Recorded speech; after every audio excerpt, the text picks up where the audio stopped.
Never seen royal archives, Princess Leonor unreleased wedding moments finally surface.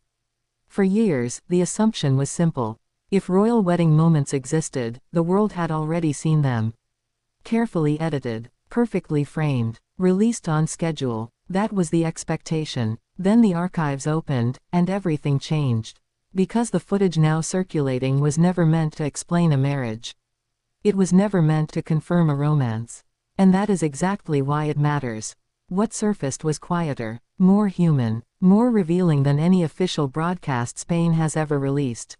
The familiar context matters first. Princess Leonor has grown up in full view of history. Every public step measured, every personal expression filtered through protocol. Her presence at royal weddings across Europe, as an heir, a witness, a symbol, has always been presented as ceremonial continuity.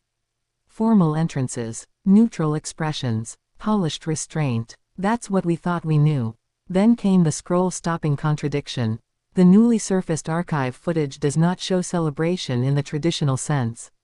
It shows Leonor in the margins, before vows, after applause, between official frames, moments never included in broadcast edits. Moments that alter perception. And here's the contrarian truth that unsettles Europe. These weren't hidden because they were improper. They were hidden because they were too real.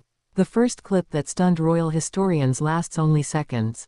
Leonor stands just off frame at a royal wedding ceremony, dressed formally, posture immaculate. But as music swells inside the chapel, her composure shifts, not dramatically, but visibly. A pause. A breath held longer than expected. Not anticipation. Recognition. This immediately opens the first curiosity loop. Why would an heir trained for emotional discipline reveal vulnerability in a setting built for performance? To answer that, we step deeper into the archives, and further behind palace logic. Royal archive footage is ruthless. Most of it never leaves controlled vaults because it reveals process rather than symbolism. Weddings are particularly sensitive. They reflect not just love, but strategy, lineage, future alignment. Leonor's presence at these ceremonies was never passive. She was watching history rehearse itself. And the unreleased moments show something official films avoid: internal reckoning. In one sequence, Leonor exchanges a brief glance with Queen Letizia while guests rise. No words, just a look that carries weight, maternal, evaluative, protective. That look was cut from public versions.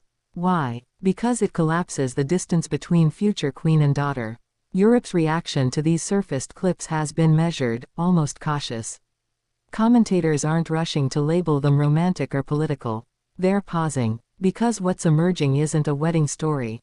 It's an inheritance story. This leads to a deeper question: why now? Why allow these moments to surface in 2025? Royal timing is never accidental. Spain's monarchy is acutely aware of generational perception. Younger audiences don't reject tradition, they reject artificiality. And these moments cannot be faked. They show Leonor not as a bride, but as a woman witnessing the architecture of commitment, alliance, and sacrifice from inside the institution that will one day demand the same of her. Another clip reveals her standing alone in a corridor moments after a ceremony. Applause echoes faintly through stone walls. She does not follow the procession immediately. She waits. That pause is everything. It suggests awareness, not longing, not rebellion, but understanding. Royal experts note something important here. Leonor is not emotional because of romance. She is emotional because of consequence. That distinction changes how these moments read entirely. Family tension becomes visible only in hindsight. Not conflict, but protection. These clips remained unreleased because they exposed transformation in progress. And institutions rarely reveal growth until it's complete. Mother and father understood something in that moment. Leonor was no longer observing weddings as tradition. She was internalizing them as future obligation. Which raises another curiosity loop. If these moments shaped her perspective, how have they influenced her public posture since? The answer appears in her ceremonies, speeches, and silences today. Her calm is not rehearsed detachment. It's informed restraint. These weddings didn't inspire fantasy. They clarified cost. And that is why the footage lands differently. These are not fairy tale images.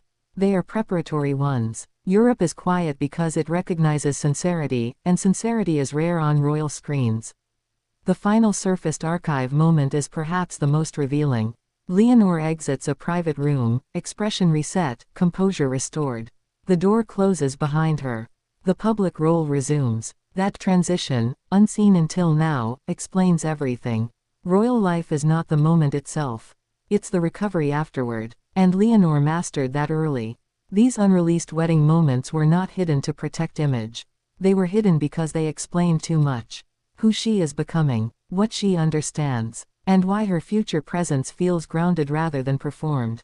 What makes these archive moments even more powerful is what they explain retroactively. For years, commentators have tried to decode Princess Leonor's composure, the steadiness in her gaze, the way she rarely rushes emotion, the maturity that seems beyond her age. Many assumed it came solely from training. These archives suggest something deeper. They show where that composure was learned. In one newly referenced segment, captured just before a wedding procession begins, Leonor is seen listening rather than watching. Her eyes aren't fixed on the spectacle. They're focused on voices out of frame, senior royals discussing logistics, lineage, responsibility. She absorbs without reacting. That detail matters, because it places her not in the fantasy of royalty, but in its machinery. This opens another curiosity loop. What does a future queen take away from witnessing royal marriages up close, before her own life requires the same level of sacrifice? The answer is acceptance without illusion. These moments don't soften Leonor's understanding of monarchy. They sharpen it. Royal historians reviewing the footage note something unusual: Leonor never appears overwhelmed. She appears resolved, as if the gravity of what she's seeing doesn't frighten her, but clarifies her purpose. Family dynamics reinforce this reading. Queen Letitia's presence in these clips is subtle yet telling. There is guidance, not instruction. Observation, not correction. A quiet acknowledgement that Leonor is processing something personal, and must do so on her own terms.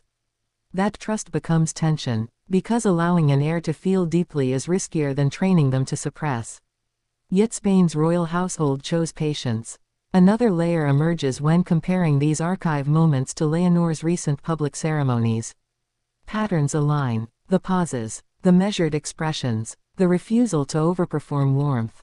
She is not detached. She is deliberate. These weddings taught her something essential. Love within royalty is not a spectacle, it is a responsibility negotiated in private. And that is why releasing these moments now feels significant. They don't confirm rumors. They don't hint at secret relationships. They don't promise fairy tales.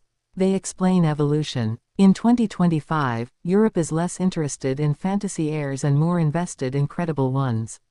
These images shift Leonor firmly into the latter category. The archives don't change history. They illuminate preparation. And preparation, when witnessed honestly, commands respect. That's why the footage hasn't sparked frenzy, it sparked recognition. A future queen was learning, long before the world began watching differently. And now the silence surrounding these moments feels intentional, not because they're insignificant, but because they speak clearly on their own.